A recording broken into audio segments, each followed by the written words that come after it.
अस्सलाम वालेकुम स्टूडेंट्स।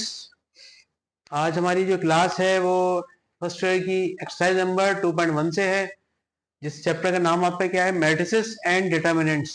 ठीक है।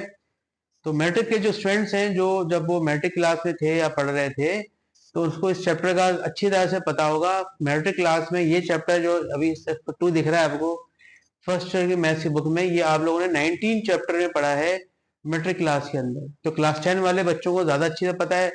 जो लोग फर्स्ट ईयर में आए हैं तो जाहिर सी बात है, अब 10 पढ़ गए या फर्स्ट ईयर में आए हैं तो आपको अच्छी तरह से पता होगा इस चैप्टर के बारे में। काफ़ी चीज़ें आपको मालूम पहले से होंगी। है तो कुछ चीज़ें पुरानी है, कुछ नहीं है, कुछ एडवांस हो गई है, कुछ और चीज़ें हो गई, तो सब मिला के पूरा ये चैप्टर होता है। अच्छा, ये जो चैप्टर है इसकी थोड़ी सी मैं आपको बोर्ड की सिचुएशन बताऊं कि बोर्ड के अंदर अगर कोई इस तरह सवाल आता है तो अच्छी बात है कि इसमें 2 सवाल बोर्ड वाले निकालते हैं, एक लॉन्ग के अंदर डाल देते हैं और एक शॉर्ट में वो डाल देते हैं। शॉर्ट में 4 मार्क्स का यानी कि 4 नंबर का होगा, लेकिन अगर ये लॉन्ग का इस चैप्टर से एक सवाल आएगा तो वो 8 मार्क का होगा लॉन्ग डिटेल के अंदर। ठीक है। तो ये 2 सवाल निकालने का मतलब हो गया 8 और 4 12, 12 नंबर ये चैप्टर आपको दे के जाएगा। 12 नंबर मैं कम से कम बता रहा हूँ, अदरवाइज शॉर्ट से कभी कभार 2 सवाल भी इसमें से आ जाते हैं। ठीक है। तो अगर 2 सवाल 4 4 8 8 16 नंबर तक मैक्सिमम इसमें से आ सकते हैं आपके पास। तो ये काफी इजी आपको लगेगा ये चैप्टर, क्योंकि आप पहले भी पढ़ चुके हैं। और ये चैप्टर 2 जो है इसमें कोई नई बात आएगी, वो अगले कुछ थोड़ी देर आगे की जाएगी, लेकिन फिलहाल तो ऐसा कोई चीज नहीं है जो आपको ना समझ में आए। हम पढ़ेंगे। पहला सवाल है, specify the type of each of the following matrices. ये कुछ मैट्रिसेस क्वेश्चन में दिए हुए किताब के अंदर है ये सारे सवाल। आपको सिर्फ उसके नाम बताने हैं कि वो जो मैट्रिक्स है वो उसका नाम क्या है। उसकी शक्ल देखेंगे तो पता चल जाएगा कि उसका नाम पता क्या होगा। ठीक है। तो सबसे पहले वाले क्वेश्चन में चलते हैं। अगर आप गौर से देखें तो आपको पता है अच्छी तरह से कि ये इस तरह से जो हॉरिजॉन्टल होता है ये रॉज होते हैं। Raw 1, raw 2, raw 3, column 1, column 2, column 3। ठीक है। तो रॉ कॉलम ये तो एक चीज हो गई। उसके बाद अगर आप इसका डायगोनल देखें, यानी कि जो ये है डायगोनल, जिस तरह से √5 -1/3 2/5, ये डायगोनली है। उसके अलावा कोई भी नंबर आपको जीरो के अलावा दिखाई नहीं देगा। ये देखें 0 0 0 0 0, तो इसको कहते हैं फिर डायगोनल मैट्रिक्स। ठीक है। अब यहाँ √5 हो, ABC लिखा हो, कुछ भी हो, डिफरेंट होना चाहिए। कोई भी चीज हो एक जैसी ना हो, डिफरेंट हो। √5 है तो रूट कुछ और हो, उधर कुछ और हो, कुछ भी हो, लेकिन हर तरफ इसके अलावा 0 0 होने चाहिए। ऐसों को हम कहते हैं डायगोनल मैट्रिक्स। पहला हो गया। दूसरे पे आ जाए। इसमें अगर आप गौर फरमाएं तो इसमें रॉज कितने निकलने हैं, हॉरिजॉन्टल 1 2 3। इसमें रॉज कितने हैं, 3 रॉज हैं। और कॉलम देखें तो वर्टिकल होता है तो एक कॉलम है। तो इसमें row not equal to column, इसका मतलब हो गया कि जितने रॉज हैं उतने ही कॉलम नहीं है। तो नहीं है तो इसको कहते हैं रेक्टेंगुलर मैट्रिक्स। क्या कहलाएगा, रेक्टेंगुलर मैट्रिक्स, यानी कि चेंज होंगे। रॉ इसमें 3 है, कॉलम इसमें 1 है। 3 और 1 अगर हम कर दें तो उसका मतलब ये हो जाता है कि इसको हम लिख दें 3 और 1। पहले हमेशा लिखा जाएगा रॉ, बाद में लिखते हैं हम कॉलम। अगर इसकी बात की जाए तो इसमें जितने रॉज हैं उतने ही कॉलम भी हैं। तो ऐसे मैट्रिक्स जो कि रॉ कॉलम सेम होते हैं उनको तो हमने डायगोनल, तो खैर इसका नाम है, उसके अलावा भी इसका नाम हम रख सकते हैं, लिखा हुआ है और है, वो है स्क्वायर मैट्रिक्स। तो याद रखिएगा स्क्वायर मैट्रिक्स क्या होता है, जिसके number of rows equal to number of column, यानी कि सेम होने चाहिए order. This is called order. सही है। ऑर्डर में हमेशा याद रखिएगा पहले रॉ लिखते हैं, बाद वाले चीज कॉलम लिखी जाएगी। ये 3 3 का था और ये ऑर्डर 3 1 का है, तो डिफरेंट हो गई है। तो ये अलग अलग हो गए, 3 रॉ 1 कॉलम, इसीलिए इसका नाम हो गया rectangular matrix. Row not equal to column लिख दिया मैंने, तो इसमें 3 रॉ 1 कॉलम है, तो कॉलम मैट्रिक्स। अच्छा, एक बात, दूसरी बात ये, रेक्टेंगुलर तो इसका नाम है, लेकिन एक्चुअल जो इसका नाम है जो इन्होंने पूछा है वो ये, अगर आपके पास जो कॉलम है सिर्फ ओनली 1 हो, यानी कि एक कॉलम अगर है तो उसको कहेंगे कॉलम मैट्रिक्स। ये एक चीज से मैंने 2 बता दी, एक्चुअल जो उसका आंसर होना चाहिए वो है ना कॉलम मैट्रिक्स। लेकिन इसी के दौरान मैंने आपको नई बात और बता दी, ऐसे मैट्रिक्स को भी हम कुछ और भी कह सकते हैं। उसको रेक्टेंगुलर मैट्रिक्स, इसको हम कह सकते हैं स्क्वायर मैट्रिक्स।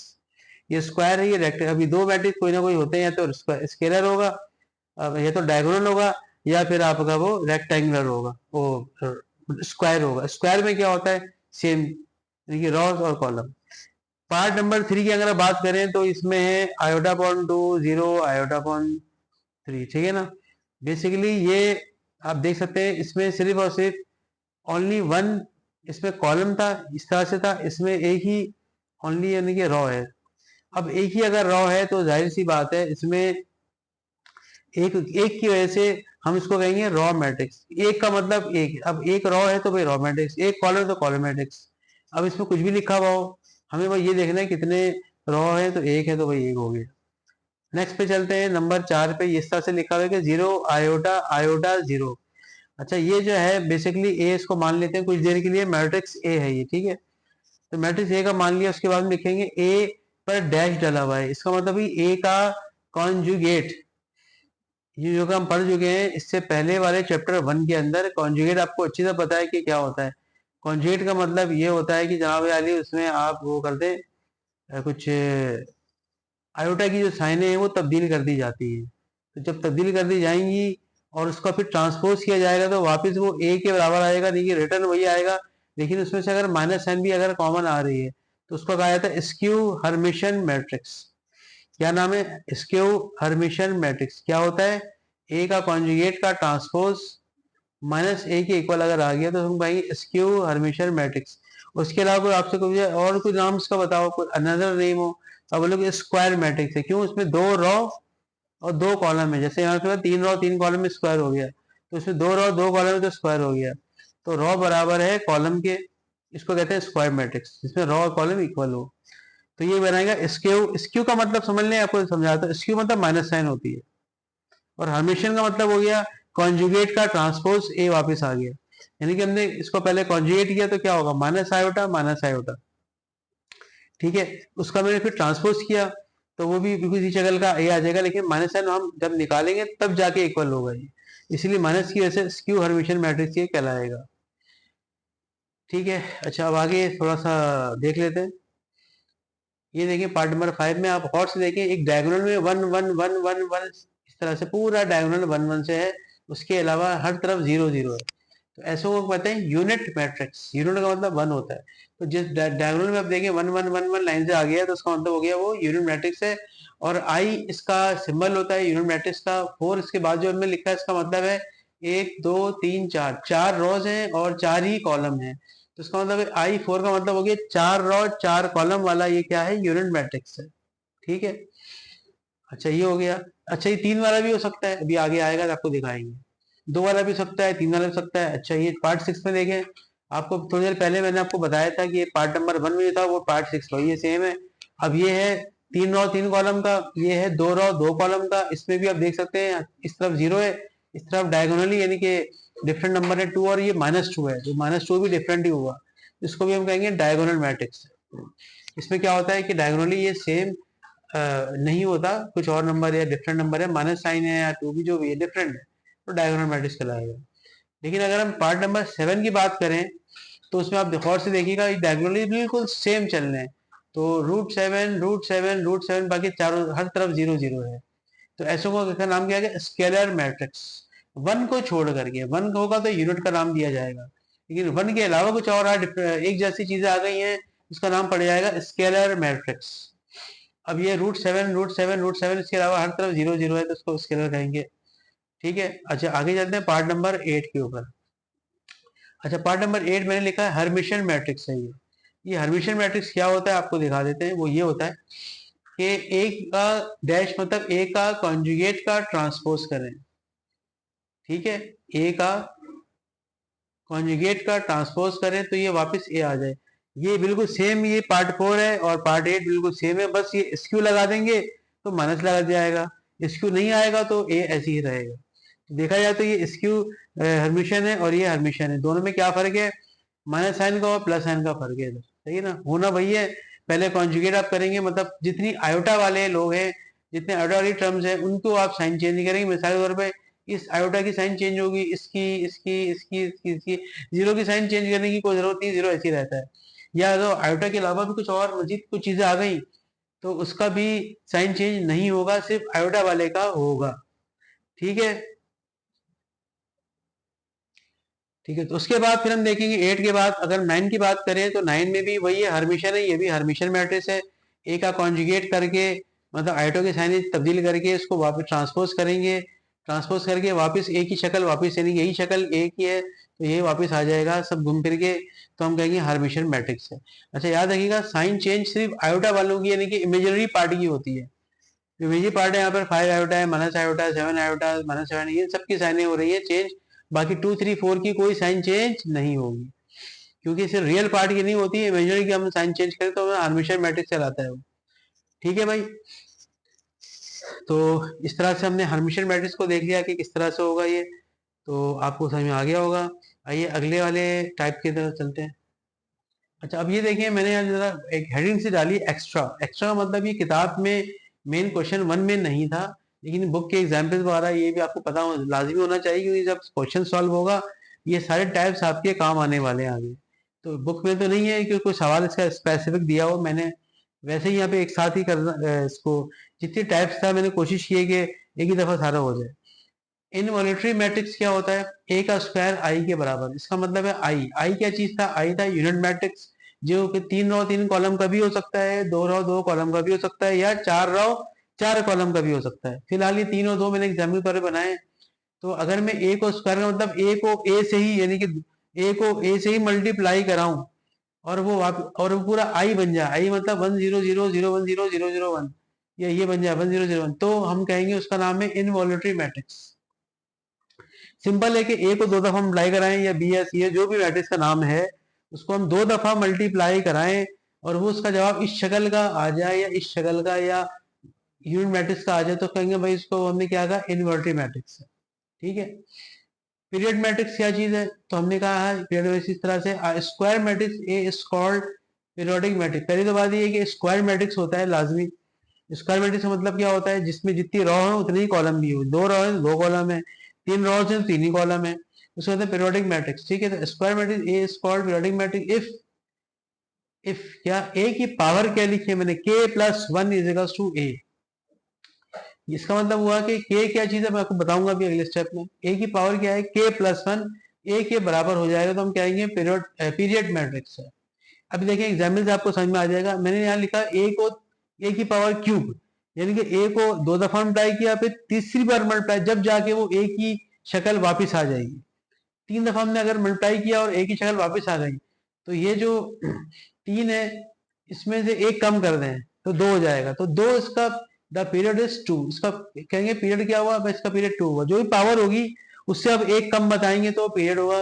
वो मैंने थोड़ा सा आगे एक्सप्लेन करा है किस तरह से। देखें, ए की पावर मैंने लिखी है k प्लस 1। ठीक है। अच्छा k प्लस 1 मतलब k को मैंने 2 रख दिया है, ठीक है ना, सर्कल किया हुआ है। 2 प्लस 1 कितना हो गया? 3।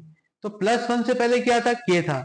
अब 1 में जब वो ऐड होगा k, जब जाके 3 बन रहा है, तो वो k था 2 था। इसका मतलब इसका पीरियड क्या हुआ? 2 हो गया। जब 2 में 1 जमा कराएंगे तब जाके 3, तो प्लस 1 को तो हटा दिया करें। उसके अलावा अगर कोई नंबर ऐड हो रहा है 2 या 3 या 4 जो भी हो रहा है, उसको हम ऐड करें, और वो ऐड करने के बाद a क्यूब, यानी अब इसे बिल्कुल शॉर्ट बात करते हैं, जितनी भी पावर हो उससे कम कर दें, वो उसका पीरियड है। k बराबर हो गया 2 के, उसको दिस कॉल्ड पीरियड। और होता ये है कि अगर आप उसको 3 दफा 2 दफा मल्टीप्लाई करें, तो अपनी असल शक्ल में, जो जिस शक्ल में पहले था एक ही शक्ल में, वैसे ही शक्ल वापस आ जाती है। वो 2 दफा मल्टीप्लाई करा कर आई है, 3 बार मल्टीप्लाई करा गया है, जितने हो गया होगा, बस उसको प्लस 1 से पहले जो नंबर होगा 1 करने से पहले, वही नंबर k होगा, उसी को हम पीरियड कहते हैं। ठीक है। Nilpotent matrix. अच्छा, नीलपोटेंट मैट्रिक्स बहुत आसान है। नील का मतलब ही जीरो होता है बेसिकली। तो ए स्क्वायर जीरो हो जाए, यानी कि ए को हम जब 2 दफा मल्टीप्लाई करें, पूरा मैट्रिक्स 0 0 0 0 0 0 0 0 आ जाए, तो उसको हम कहेंगे नीलपोटेंट मैट्रिक्स। ठीक है। और इसमें अगर कोई इंडेक्स पूछे कितना है, तो इंडेक्स 2 है। 2 का मतलब कि इसके अंदर हमने जब ए को 2 बार मल्टीप्लाई कराया, तो जाके तमाम 6 के 6 या 9 के 9 या 4 के 4 जितने भी एलिमेंट्स हो सब जीरो हो गए। जीरो का मतलब हो गया वो नीलपोटेंट हो गया। यहाँ पे एक एग्जाम्पल और लिखिए, ए क्यूब जीरो का मतलब 2 दफा नहीं हुआ भाई, एक दफा और कर लिया, 3 दफा हो गया। तो 3 दफा हमने मल्टीप्लाई किया तो वो आके आपका जीरो हो गया। इट मीन्स के ये जो इसका इंडेक्स है वो 3 हो गया, एक्सेट्रा। भाई बहुत सारे इस तरह से आप कर सकते हैं, 4 हो 5 हो, जितनी दफा भी इसको मल्टीप्लाई करा के जब जीरो आ जाएगा नीलपोटेंट कहलाएगा। और वो जितनी बार होगा पावर, यानी कि उस पावर को हम इंडेक्स कहते हैं। ठीक है। अच्छा, आइडोपेटेंट मैट्रिक्स क्या चीज है? आइए इसको देखते हैं। तो आइडोपेटेंट जो मैट्रिक्स होता है, आइडोपेटेंट मैट्रिक्स का मतलब a की पावर n बराबर 1 है, सही ना। इसका n का मतलब क्या है, n कोई नंबर ही होगा, जाहिर सी बात है, और वहाँ पे a के इक्वल वापस आ जाए। एग्जाम्पल मैंने बताइए, जैसे कि a को मैंने n या 2 लिख दिया, a2 का मतलब हो गया a स्क्वायर, तो a स्क्वायर बराबर a के हो गया। चाहे तो a को 3 दफा मल्टीप्लाई करें तो जाके फिर वो a हो रहा है, a को 4 बार कराएंगे तो फिर वो a हो रहा है, a आपको रिटर्न लाना है वापस अपनी a की शक्ल, तो उसको हम कहेंगे आइडेम्पोटेंट मैट्रिक्स। ठीक है, तो आइडेंटिटी होता है, तो आइडेम्पोटेंट इस तरह से आप अलग अलग भी पढ़ सकते हैं।